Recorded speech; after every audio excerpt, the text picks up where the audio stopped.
kami pagi hari ini. Kami percaya Engkau Allah yang Maha Kuasa. Kami percaya Engkau Allah yang begitu hebat dan ajaib dalam hidup kami. Tiada Tuhan yang seperti Engkau dan sama seperti-Mu. Engkau yang rela menjadi manusia agar kami beroleh kehidupan, anugerah, kasih, bahkan berkat-berkat-Mu Tuhan. Terima kasih buat pagi hari yang indah ini. Kami boleh menyembah Tuhan dari segenap hati dan hidup kami. Pagi hari ini kami sudah tinggikan nama-Mu Tuhan. Kami percaya Engkau bertahta dan bersemayam dan sepuji-pujian penyembahan umat-umat-Mu. Dan kami percaya pagi siang hari ini Engkau ada di tengah-tengah kami. Pagi hari ini Tuhan, ajar dan didik kami sebagai seorang murid untuk terus diperlengkapi dengan kebenaran firman Allah. Dan kami telah menemui Allah, dan kami telah berjumpa dengan Allah, dan kami adalah orang yang berbahagia sebab kami semuanya diselamatkan oleh karena kasih karunia-Mu Tuhan. Berfirmanlah bagi kami semuanya pagi hari ini. Kami akan duduk diam tenang mendengarkan pesan-pesan oleh hamba-Mu. Hamba-Mu yang tidak ada apa-apanya ini Tuhan, Engkau urapi, Engkau bungkus dengan kuasa darah-Mu, sehingga urapan Allah dan hanya nama Tuhan Yesus saja yang ditinggikan lewat kebenaran firman-Mu saat pagi hari ini. Terima kasih Tuhan, terpuji nama-Mu kekal selama-lamanya. Dalam nama Tuhan Yesus kami siap terima firman Tuhan. Yang siap terima firman Tuhan katakan amin. Silakan duduk Bapak Ibu. Baik saudaraku, apa kabar? Luar biasa, shalom. Apa kabar? Luar biasa, amin. Atau biasa di luar? Iya, puji Tuhan. Ya, Tuhan itu baik. Sehingga saudaraku, saya kehabisan kata-kata memuji-muji Tuhan. Saya kehabisan kata-kata menyembah Tuhan. Kenapa? Karena Dia terlalu baik. Kasih-Nya itu terlalu besar, terlalu tinggi, terlalu lebar, terlalu dalamnya. Ya, tidak bisa kita ngomong apa-apa lagi kepada Tuhan. Karena Dia begitu baik. Dia menolong kita, Dia memulihkan kita, Dia melepaskan kita dari jerat si jahat, Dia memulihkan tubuh kita yang sakit, sehingga pagi hari ini kita datang dengan kekuatan, dengan sukacita memuji menyembah Tuhan. Yang percaya katakan amin. Baik, puji Tuhan. Kita bersyukur kalau hambanya Ibu Nyonya Huta Galung Mama Silvani sudah pulih ya, sudah pulih atau masih proses, karena 2 minggu yang lalu operasi, dan kita terus doakan supaya Tuhan menyempurnakan kesembuhan oleh kuasa bilur-bilurnya. Amin. Dan pagi hari ini sudah beribadah. Nah, kemudian kami juga bersyukur dan menyatakan selamat datang kepada Pak Siagian ya, Pak Siagian dan Pito. Dan sudah hampir setahun ya, setahun lebih kita ada ketemu ya. Puji Tuhan, hari ini dipertemukan di dalam gereja yang sudah ada. Dulu ibadahnya masih di rumah lain ini, di di markas Polsek ya, di Dumai Timur. Juga berganti-ganti ke rumah teman-teman yang lain, dan puji Tuhan, Tuhan baik, kita diberkati sehingga hari ini kita buka pelayanan di tempat ini dengan pos PI GBI Soekarno-Hatta, atau kita kasih nama Rumah Berkat atau House of Blessing. Karena ini rumah berkat, Tuhan rindu saudara dan saya menjadi berkat. Ya, saudara dan saya diberkati Tuhan. Karena apa? Karena kalau kita tidak diberkati Tuhan, bagaimana kita mau memberkati orang lain? Amin. Caranya bagaimana? Kita berdoa, kemudian kita bekerja keras. Amin. Ya, jangan nanti kita mau diberkati kita pasang nomor. Supaya ketika dapat lotre katanya bisa memberkati pelayan. Tidak. Itu bukan berasal daripada Tuhan.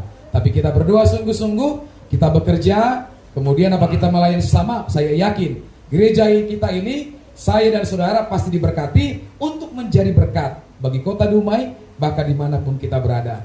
Amin. Aminnya kurang kayak belum sarapan. Amin. Gitu dong, orang yang diberkati gitu.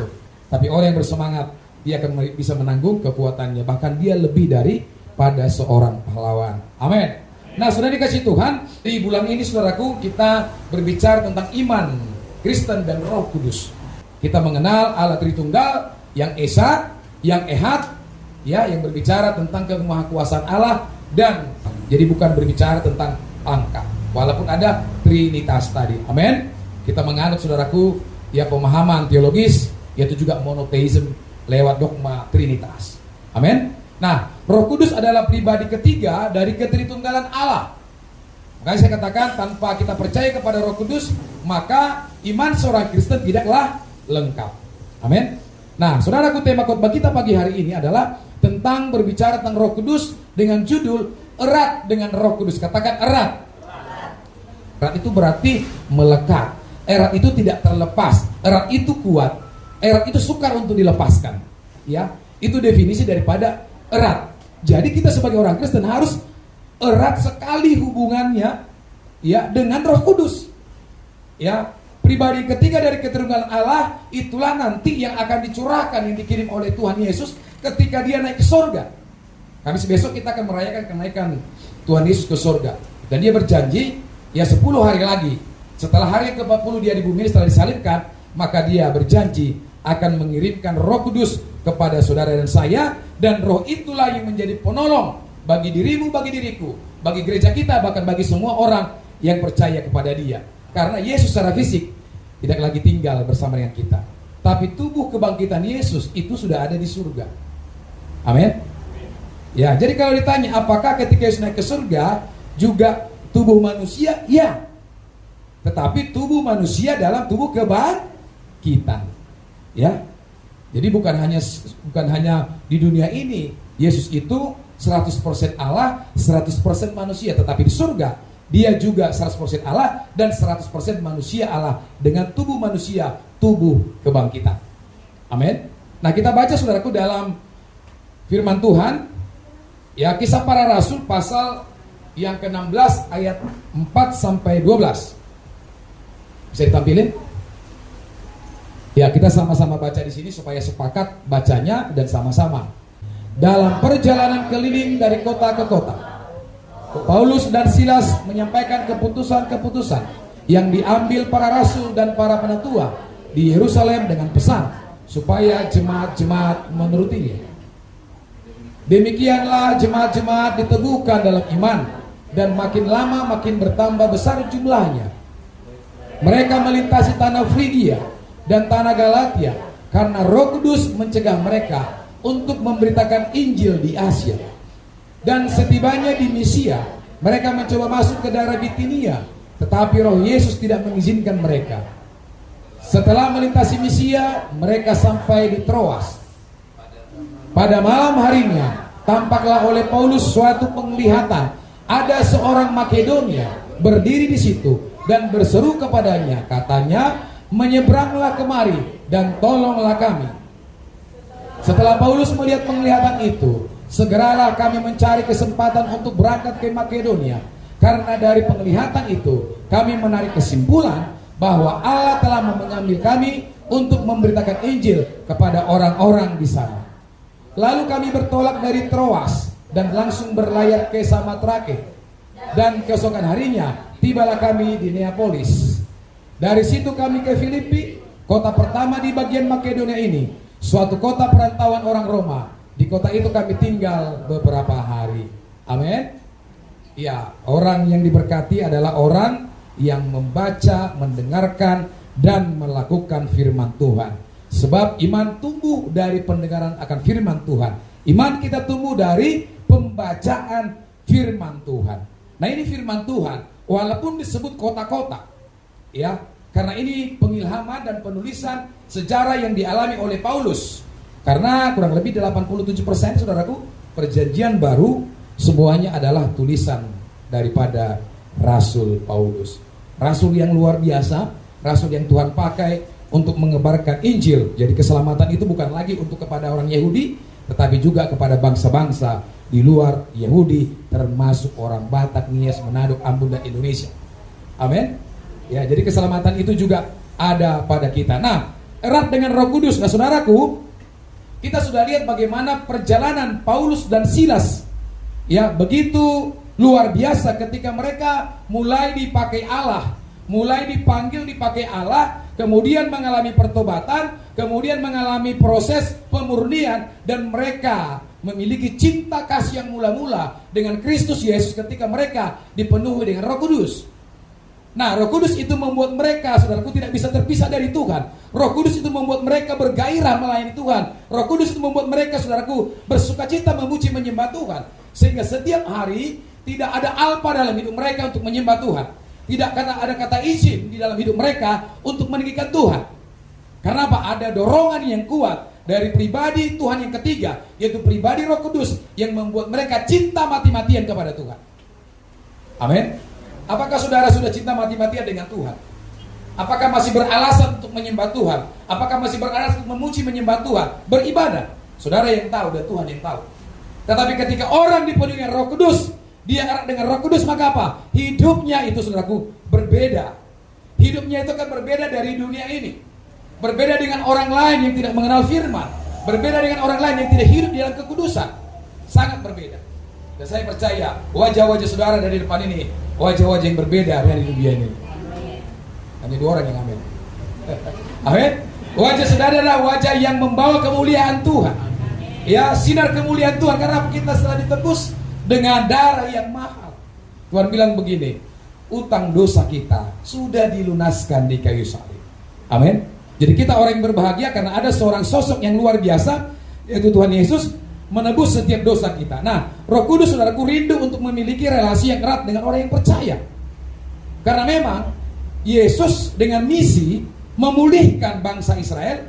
Yesus dengan misi memulihkan setiap orang, ya, untuk bisa berkonektivitas, untuk bisa datang kepada Tuhan. Itu adalah misi Yesus. Ya, kehendaknya untuk memulihkan manusia itu dengan dirinya. Ya. Jadi Yesus Tuhan di sini tidak ingin kita lepas dari Dia. Amin. Yesus tidak ingin kita jauh daripada Dia. Justru keinginan itu bukan datang daripada Tuhan, manusia sendiri kalau ingin jauh. Hari-hari kan banyak orang yang jauh dari Tuhan. Banyak orang yang meninggalkan ibadah. Banyak orang yang meninggalkan Yesus karena apa? Jabatan, ya, karena uang, karena wanita, karena pria dan lain sebagainya. Tapi saudara dan saya bukan termasuk orang-orang yang seperti itu. Apapun tuh yang menjadi pergumulan kita, tetap setia kepada Tuhan. Amin. Nah, kalau Roh Kudus rindu erat dengan kita, maka saudaraku ada beberapa hal yang saudara dan saya harus lakukan. Amin. Nah, yang pertama adalah, ya, kita lihat, ya, tanda bahwa seseorang atau orang Kristen itu erat dengan Roh Kudus. Yang pertama adalah tanda seseorang yang erat hubungannya dengan Roh Kudus. Yang pertama adalah sepakat, ya. Di sini katakan sepakat dengan tim pelayanan, ya, mungkin di dalam gereja. Nah, dikatakan Paulus dan Silas memberikan teladan, ya, tentang kesepakatan. Mereka berjalan berkeliling untuk menyampaikan keputusan para rasul dan penatua di Yerusalem.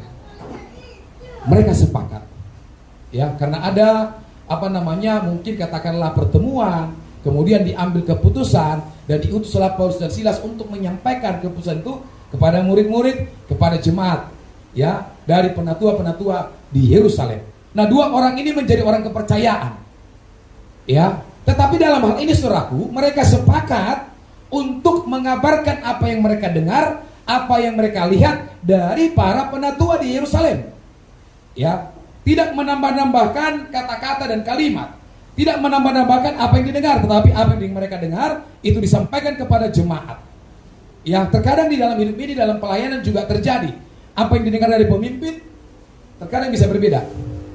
Betul? Ya. Terkadang bisa berbeda penyampaian itu. Tetapi di sini, saudaraku, Paulus dan Silas sepakat untuk menyampaikan apa yang mereka dengar, ya, dari para penatua di Yerusalem, itu juga diteruskan kepada jemaat tanpa ditambahi, tanpa dikurangi. Nah, sepakat ini perlu, saudaraku, bukan hanya di dalam kehidupan bergereja, bukan hanya di kehidupan organisasi gereja, tapi di dalam rumah tangga juga kita perlu sepakat. Amin. Sepakat dengan suami, sepakat dengan istri. Sepakat tidak menghilangkan perbedaan. Jadi jangan artikan ketika sudah sepakat maka perbedaan tidak berguna lagi, tidak. Perbedaan itu tetap ada, tetapi dengan perbedaan itu kita bisa, ya, menggugurkan egoisme kita. Kita bisa memundurkan paradigma yang kita miliki untuk membuat kesepakatan dengan orang lain supaya apa? Ada kebersamaan dalam kesepakatan itu. Jadi kesepakatan tidak menghilangkan perbedaan. Amin. Tubuh saya ini, saya analogikan seperti ini. Dari kepala, tangan, kaki, mata semuanya, ini kan berbeda-beda fungsinya. Betul? Berbeda-beda kan? Tapi satu kesatuan di dalam tubuh, namanya tubuh. Ya, tubuh saya kan begitu. Nah, fungsinya ini berbeda-beda. Nah, kalau semua fungsi alat tubuh saya ini, organ tubuh saya ini tidak sepakat satu dengan yang lain, pasti tubuh kita akan sakit. Betul? Ya, kalau misalnya perut kita sakit, ya, yang lain anggota tubuh yang lain tidak mau bersepakat untuk kaki tidak mau melangkah untuk berjalan ke kedai untuk beli obat, kemudian lidah tidak mau ketika sudah kaki melangkah, lidah ini tidak mau menelan obat, kira-kira sembuh nggak itu perut? Nggak sembuh.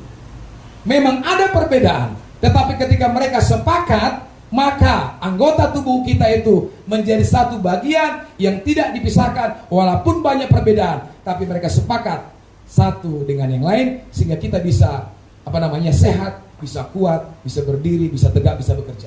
Amin. Ya, sepakat juga begitu. Nah, di dalam pelayanan juga seperti itu. Kita diberikan Tuhan berbagai-bagai karunia.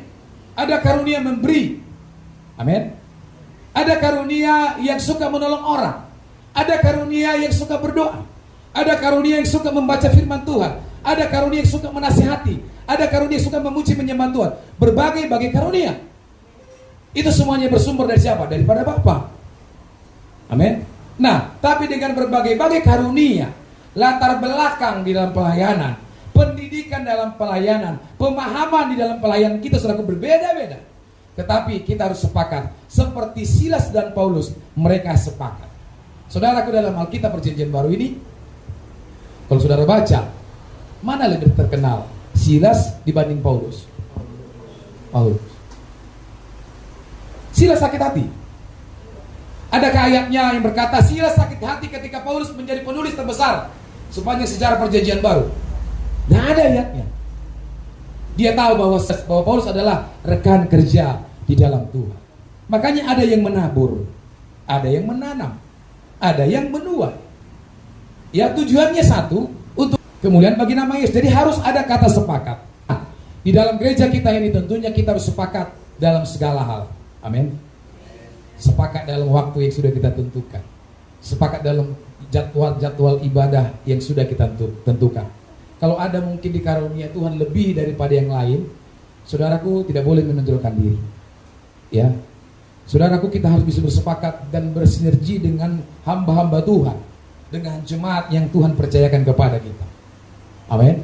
Karena kata-kata di sini benar. Terkadang muncul godaan di dalam pelayanan. Untuk apa? Memiliki agenda sendiri. Untuk apa lagi? Mau terlihat menonjol daripada yang lain. Kemudian apa? Mengesampingkan tim. Sehingga muncullah tindakan-tindakan egois yang lain. Ya, kita berharap tidak terjadi di dalam pelayanan di gereja kita. Biarlah di tempat lain, ya, di tempat lain yang bukan gereja Tuhan. Karena juga ada gereja setan toh. Ya. Tetapi kita sebagai saudara dalam Tuhan, kita contoh Paulus dan Silas, mereka sepakat.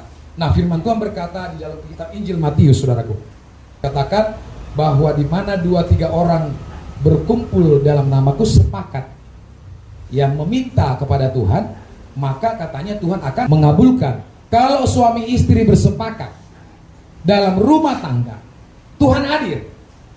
Ya, kalau suami istri dan anak-anak bersepakat dalam rumah tangga, Tuhan hadir. Ya, Dia berjanji menolong kita kalau kita sepakat. Nah, kalau tidak sepakat, Tuhan tidak mau hadir. Ya, karena Tuhan yang kita sembah suka yang namanya rukun, suka yang namanya kasih, suka yang namanya damai. Amin.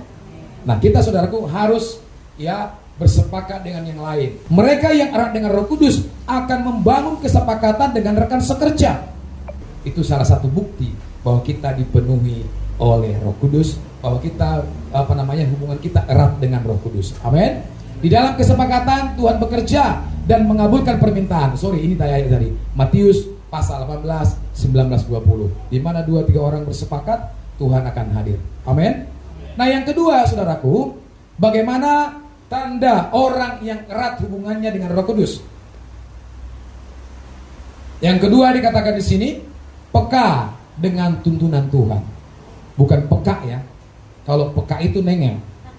Tapi kalau peka ini sinonimnya bisa sensitif, tanggap, cepat ngerti, cepat mendengar. Ya, jangan seperti manusia di akhir zaman, cepat berkata-kata, lambat mendengar. Harusnya kan cepat mendengar, lambat berkata-kata. Begitu yang benar ya. Nah, kita harus peka dengan tuntunan Tuhan. Ini bukti yang kedua kalau kita erat dengan Tuhan. Mari kita baca di ayat 6 sampai 10.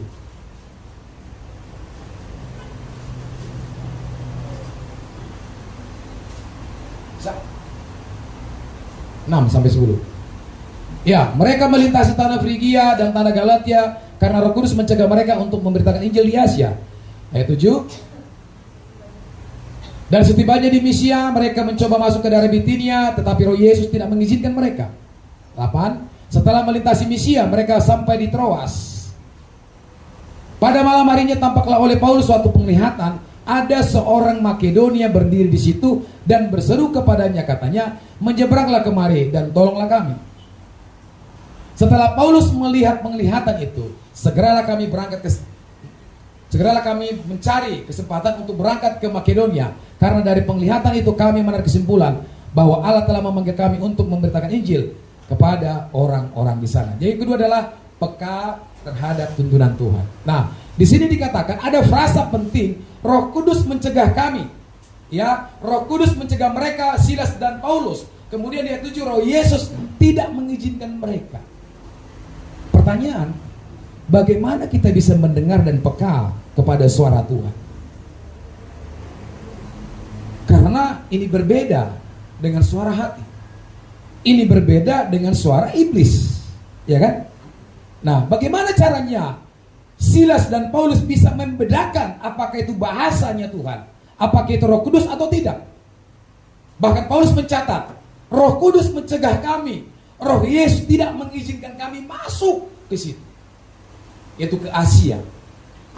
Ya, Yesus hanya mengizinkan mereka melayani saudara-saudara persekampungan orang Makedonia itu lewat apa? Penglihatan yang diberikan kepada Paulus. Amin.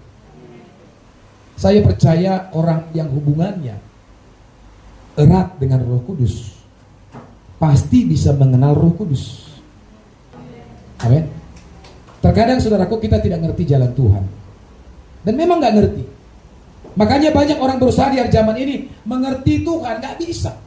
Alkitab berkata, bagikan bumi dan langit, demikianlah pikiran Tuhan dengan pikiran kita. Saya juga seperti itu, sering saya gak ngerti rencana Tuhan dalam hidup ini. Mau apa sih Tuhan ini?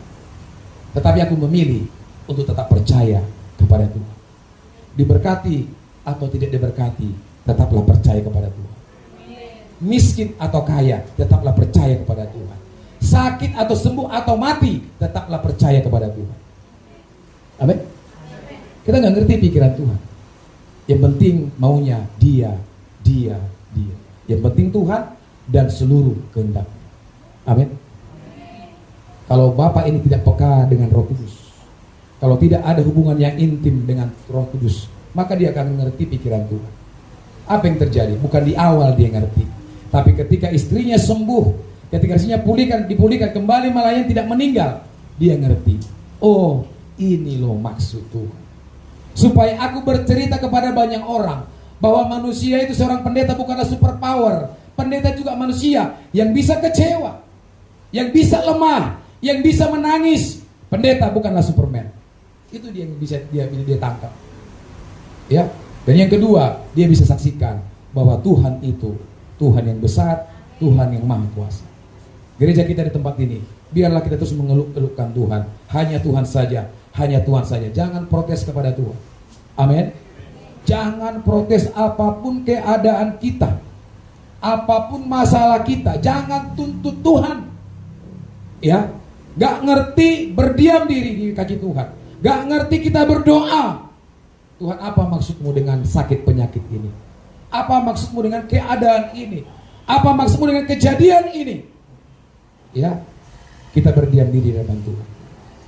Memang berat. Kenapa? Karena ini daging. Betul? Berat karena ini daging, masih manusia. Ya, hakikat daging ini berontak. Makanya firman Tuhan berkata, roh itu penurut, daging itu yang lemah. Roh itu maunya ya terus memuji Tuhan, terus beribadah, terus baca firman. Itu maunya roh.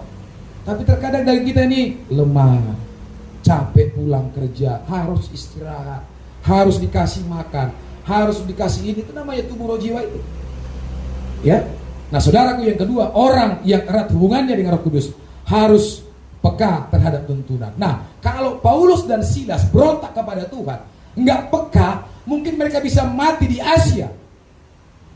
Tapi lewat penglihatan itu, Paulus melihat bahwa ada Injil yang harus ditebarkan, yang harus dikabarkan di orang-orang sahabatnya tadi yang ada penyatu di Makedonia. Amin. Memang ke seluruh bumi ini harus disebarkan Injil, dikabarkan. Tetapi ada prioritas dari Tuhan. Tuhan melarang. Roh Kudus melarang. Enggak, jangan ke sana. Ke sini dulu. Jangan ke sana, ke sini dulu. Amin. Kalau kita menjadi seperti Saulus dan Silas, jangan kita protes. Tuntunan Tuhan berikutnya dinyatakan melalui penglihatan. Jadi gereja kita masih percaya masih ada penglihatan. Amin. Ya, masih ada.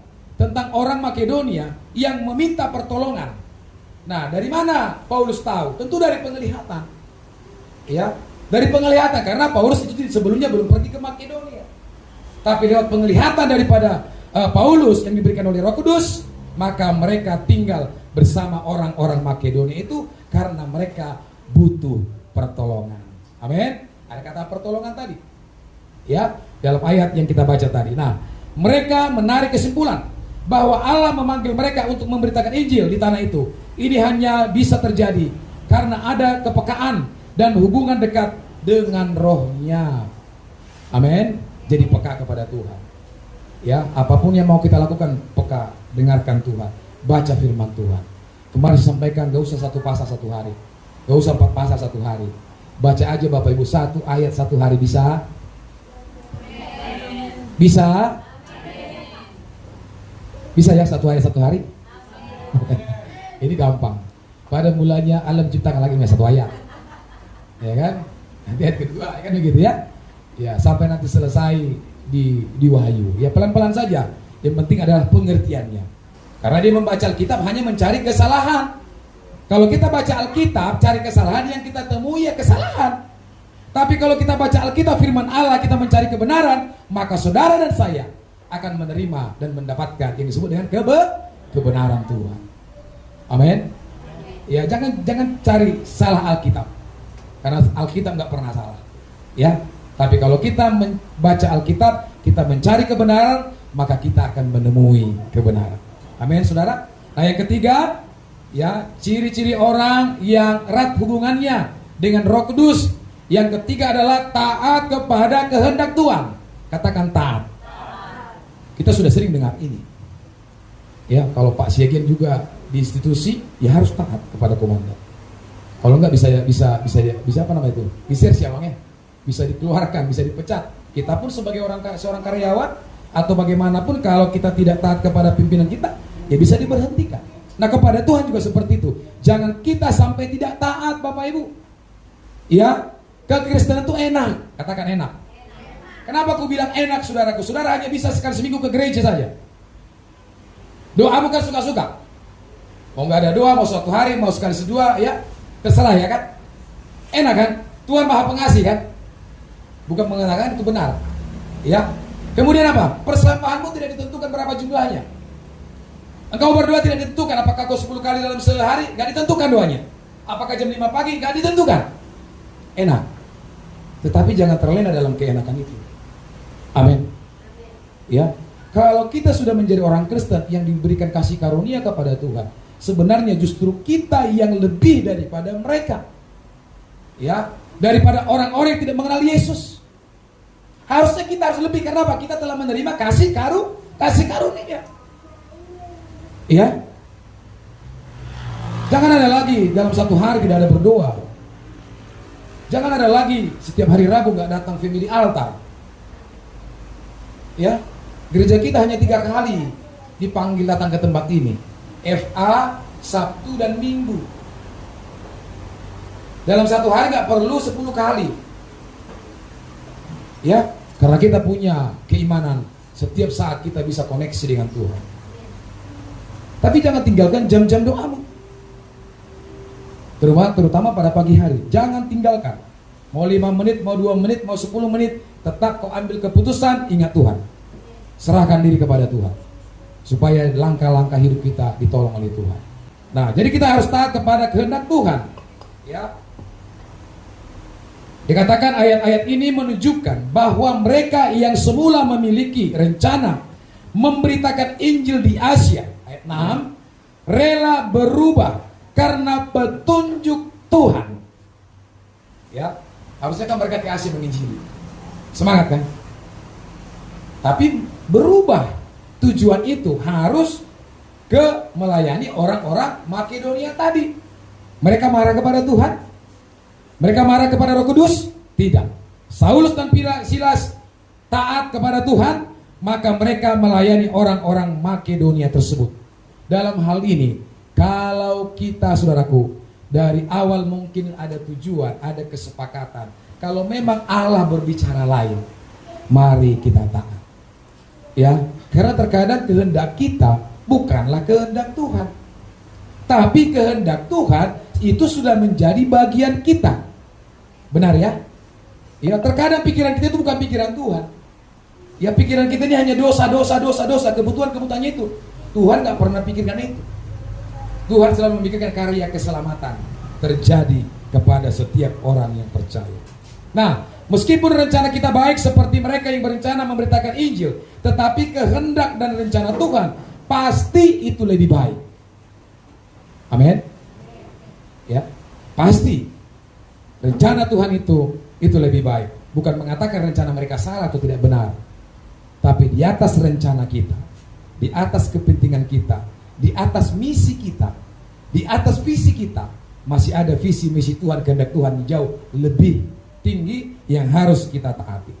Ya, kalau begitu, apakah emang tidak perlu lagi kesepakatan kita? Apakah tidak perlu lagi apa yang menjadi kehendak kita? Bukan tidak perlu. Tapi di atas itu semuanya adalah kepentingan dan kehendak Tuhan saja. Amin. Nah, kalau sudah Tuhan itu mengubah itu, maka yang diberikan itu damai. Gak ada yang namanya pertikaian, gak ada namanya percideraan, enggak. Tetap damai sejahtera diberikan kepada kita. Nah, mereka yang erat dengan Roh Kudus bersedia mengorbankan agenda pribadi. Harus agendanya Tuhan yang lebih utama. Ya, agenda pribadi untuk kepentingan Roh Kudus serta bersedia berjalan dalam ketaatan kepadanya. Orang yang taat pasti akan diberkati. Orang yang tunduk kepada Tuhan pasti akan diberkati. Nggak usah tunduk kepada Tuhan. Ibu-ibu tunduk aja kepada suaminya, belum tanggal 1 udah ditransfer kan? Betul ya? Nggak diminta, pasti dia kasih. Nggak usah kepada Tuhan. Anak-anak kalau tunduk, kalau baik kepada kita, kalau minta dikasih apa enggak? Halo? Ibu-ibu, bapak-bapak, kalau ada 3 orang anakmu atau 2 orang anakmu, kalau 1 orang nggak bisa ya, ya 3-4 orang, mana yang lebih ibu kasih jajanannya, yang nurut apa yang suka lawan? Jujur, yang nurut. Ya, dengan Tuhan juga seperti itu. Kalau kita sudah manut dengan Tuhan, taat dengan Tuhan, Alkitab berkata, apa saja yang engkau minta akan diberikan. Amin. Ya, saya mau taat kepada Tuhan, kita semua mau taat kepada Tuhan. Ya, apapun yang penting Tuhan saja. Yang penting apa maunya Tuhan. Saya percaya kalau ini kita lakukan, erat dengan Tuhan, erat dengan Roh Kudus hubungan kita, maka saudaraku, gereja kita ini akan menjadi berkat bagi banyak orang. Ketika kita sudah menjadi berkat, saudaraku, orang lain akan mencari Tuhan di tempat ini. Bukan berkata di gereja lain tidak ada Tuhan. Ada. Tapi mungkin berkat Tuhan itu pasti berbeda-beda. Amin. Anugerah Tuhan itu berbeda-beda. Cara Tuhan itu memanggil kita untuk melayani berbeda-beda. Ya, yang penting kita sungguh-sungguh peka kepada Roh Kudus, kepada Tuhan. Jalin hubungan yang erat. Ibu-ibu di rumah, eratlah hubunganmu dengan Roh Kudus, supaya suami dan anak-anakmu diberkati. Bapak-bapak juga seperti itu. Eratlah dengan Roh Kudus, bergandengan tangan. Roh Kudus itu penolong penghibur kita. Yesus tidak lagi di dunia ini, tapi dia berjanji mengutus Roh Kudus kepada kita. Dan ini sudah dicurahkan 2000 tahun yang lalu di upper room di Yerusalem. Ya, orang-orang yang percaya waktu itu sudah menerima urapan kuasa Roh Kudus. Hari ini juga, ya, hari ini saat ini masa kini Roh Kudus juga terus dicurahkan kepada kita. Supaya apa? Kita bisa terima. Ya, Bapak Ibu Saudara yang diberkati oleh Tuhan, kalau kita belum menerima Roh Kudus, coba renungkan. Kalau belum, Tuhan, aku rindu menerima Roh Kudus-Mu. Aku rindu dilawat oleh Roh Kudus-Mu. Aku rindu hubunganku dengan Roh Kudus itu erat. Ya, karena sekarang kita sudah bersama-sama dengan Roh Kudus. Dia ada di tempat ini. Roh Kudus bisa di sana dirasakan, bisa. Ya, Roh Kudus bisa dinikmati, bisa. Kita bisa rasakan Roh Kudus. Walaupun dia seperti tiupan angin, nggak terlihat lagi. Yang namanya roh, roh kan nggak bisa terlihat. Walaupun roh itu sudah menjadi manusia 2024 tahun yang lalu, ya kita kenal dalam diri Yesus. Roh itu bersama-sama dengan kita. Amin. Dikala kita lemah, panggil Roh Kudus. Dikala kita takut, panggil Roh Kudus. Roh Kudus itu adalah penolong dan penghibur kita semuanya. Bangkit berdiri.